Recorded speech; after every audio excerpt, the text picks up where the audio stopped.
Number 10 पर आता है मार्शले। मार्शले एक एक्शन, एडवेंचर और कॉमेडी से भरा हुआ एनिमे है। मार्शले एनिमे को A1 पिक्चर स्टूडियो ने प्रोड्यूस किया है। अभी तक 2 सीजन आ चुके हैं और दोनों सीजन में 12-12 एपिसोड आपको देखने को मिलेंगे। मार्शले की स्टोरी एक ऐसी दुनिया की है जहाँ मैजिक ही सब कुछ होता है। जिस पर मैजिक नहीं होता उसको अलग कर दिया जाता है। मार्श एक ऐसा लड़का है जिसको मैजिक नहीं आता, लेकिन वह अपनी स्ट्रेंथ से सबको टक्कर दे देता है। वो डिवाइन विशनरी बनने का सपना देखता है। अगर इसकी रेटिंग की बात की जाए तो इसे 10 में से 7.6 की रेटिंग मिली हुई है। बढ़ते हैं नेक्स्ट एनिमे की ओर। लुकिज्म एक south Korea action school life based series है। अगर इसकी स्टोरी की बात की जाए, लुकिज्म की स्टोरी एक पार्क नाम के लड़के की है जो काफी मोटा होता है, जिसके कारण उसे काफी तंग किया जाता है। एक दिन जब वह सुबह उठता है तो अपने आप को एक अलग शरीर में पाता है। शरीर की हाइट काफी लंबी होती है और वो काफी सुंदर भी होता है। अब उसके पास 2 अलग अलग शरीर होते हैं। शरीर वो जो दिखने में बदसूरत और काफी मोटा होता है, दूसरा शरीर वो जो दिखने में काफी सुंदर और लंबा होता है। इस वजह से उसे पता चलता है कि लोग सिर्फ चेहरा देखकर दूसरों के बारे में क्या क्या सोचते हैं, और उसे ये भी समझ आ जाता है कि खूबसूरत दिखने वाले और बदसूरत दिखने वाले लोगों की जिंदगी में क्या क्या फर्क होता है। कि लाइफ में होने वाले एडवेंचर में आगे बताया गया है। इस एनिमे को आप नेटफ्लिक्स पर हिंदी डब में देख सकते हैं। स्पाई एक्स फैमिली एक action comedy spy type thriller एक शो है जिसके अब तक 2 सीजन आ चुके हैं। सीजन 1 में आपको 25 एपिसोड देखने को मिलेंगे और सीजन 2 में आपको 12 एपिसोड देखने को मिलेंगे। इसकी स्टोरी की बात की जाए तो यह ट्विनलाइट नामक एक स्पाई के बारे में है। उसको एक सीक्रेट मिशन मिलता है। एक स्पाई होने के कारण वह अपनी असलियत को छुपाता है और एक फेक फैमिली बनाता है, जिसके लिए वो एक एनिया नाम की बच्ची को गोद लेता है। मास्टर को पता नहीं होता कि एनिया दूसरों की मन की बात को सुन सकती है। फिर वो एक लड़की से शादी कर लेता है जो साधारण लड़कियों की तरह रहती है। असलियत में वो भी एक डेंजरस एजेंट होती है। तीनों मिलकर एक फॉरेन फैमिली बनाते हैं और अपनी रियल आइडेंटिटी को छुपाते हुए अपना मिशन कंप्लीट करते हैं।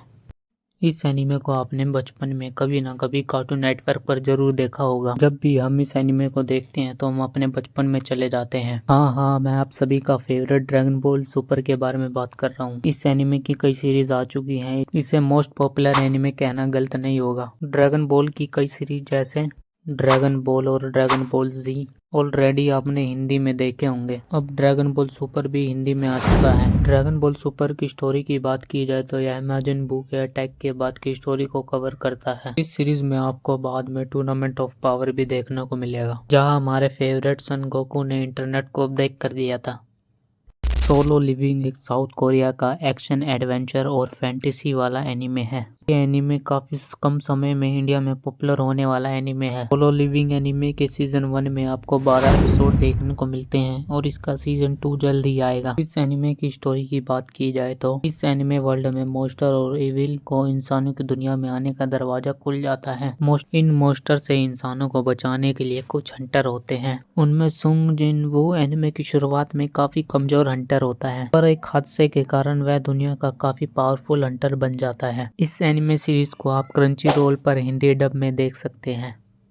चेनसो मैन एक एक्शन हॉरर डार्क फैंटेसी और सुपरनैचुरल थीम बेस एक एनिमे सीरीज है। इसके सीजन 1 में आपको 12 एपिसोड देखने को मिलेंगे। इसकी स्टोरी की बात की जाए तो यह डिंजी नाम के एक गरीब लड़के के बारे में है जो अपने पिता के कर्ज को चुकाने के लिए डेविल हंटर के रूप में काम करता है। एक दिन डेंजी और उसका साथी एक डेविल के हाथों मर जाते हैं, जिसके बाद उसका साथी डेंजी को अपनी पावर दे देता है और उसके शरीर के साथ अपने शरीर के कुछ हिस्से भी चेनसो मैन के रूप में बदल देता है। अपनी नई शक्ति के साथ डेंजी एक पब्लिक सेफ्टी के रूप में काम करता है। उसके बाद डेंजी एक डेविल हंटर में शामिल हो जाता है जो इंसानों को डेविल से बचाती है।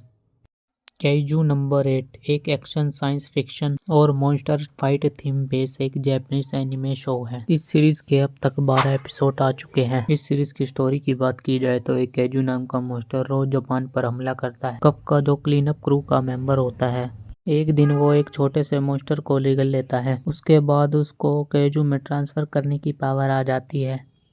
नरूटो एक जापानीज एनिमे सीरीज है। यह एक निंजा स्टाइल बेस्ड एनिमे है। यह दुनिया में टॉप 5 एनिमे की लिस्ट में भी आता है। यह एनिमे पहले हिंदी में डब हो चुका है, पर इंडिया में यह एनिमे उस वक्त इतना पॉपुलर नहीं होने की वजह से इस एनिमे को हिंदी डब में कैंसिल कर दिया था। इसकी स्टोरी की बात की जाए तो यह यंग निंजा लड़के के बारे में है जो हिडन लैब में रहता है। उसका एक सपना है कि उसे विलेज का लीडर बनना है। विलेज के सभी लोग नरूटो से दूर रहते हैं। अगर इसकी रेटिंग की बात की जाए तो इसे 10 में से 8.7 की रेटिंग मिली हुई है। जुजुकी काइसन मोस्ट पॉपुलर एनिमे की सीरीज में नंबर 2 पर आता है। ये एक action adventure dark fantasy type anime है। इस सीरीज के अब तक 2 सीजन आ चुके हैं। सीजन 1 में आपको 24 एपिसोड देखने को मिलेंगे और सीजन 2 में आपको 23 एपिसोड देखने को मिलेंगे। इसकी स्टोरी की बात की जाए तो यह ऊजी नाम के एक लड़के की है जो जुजुकी काइसन के सीक्रेट ग्रुप को ज्वाइन करता है ताकि वह कर्ज से लोगों को बचा सके। सुकुना इस सीरीज का मेन विलन है जिसकी उंगली गलती से यूजी खा लेता है, जिससे सुकुना यूजी के शरीर में काबू कर लेता है। तो गोजो यूजी को सुकुना से कैसे बचाता है इस सीरीज में आपको ये देखने को मिलेगा। डीमन स्लेयर एक action dark fantasy historical fiction anime है। इस एनिमे के 3 सीजन आ चुके हैं। सीजन 1 में आपको 26 एपिसोड देखने को मिलेंगे। सीजन 2 में आपको 18 एपिसोड देखने को मिलेंगे और सीजन 3 में आपको 11 एपिसोड देखने को मिलेंगे। इसकी स्टोरी की बात की जाए तो यह एक लड़के के बारे में है जो एक काइंड हार्टेड लड़का है।